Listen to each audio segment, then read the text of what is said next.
एगो और नाच पकी गीत हम लेके आ गए बा, सब सुनी जा और कृपया अच्छा लगे तो कमेंट में बताई जा और बताई जा कैसन लगल। प्लीज़ आगे बढ़ावे की कोशिश करेंगे। हमरा आलू के पराठा ना बुझला राजा जी,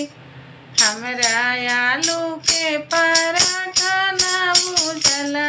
राजा जी, तोहरा आमा के बोलिया ना सोहला राजा जी, तोहरा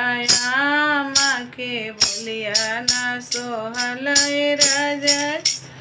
अपना आमा के भेजी दुअरवाए राजा जी,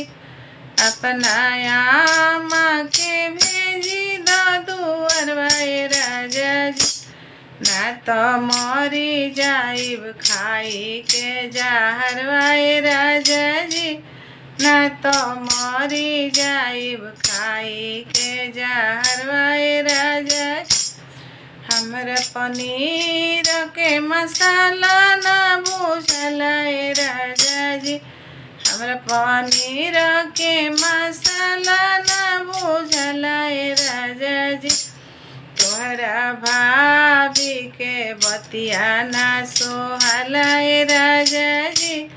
तोहरा भाभी के बतिया ना सोहला, अपना भाभी के कोई दया लगवाए राजा जी, ना तो गाड़ी धोके जाइब नई हरवाए राजा जी, ना तो गाड़ी धोके चल जाइब नई हरवाए राजा जी, हमरा ननदो के बोली ना सोहला राजा जी।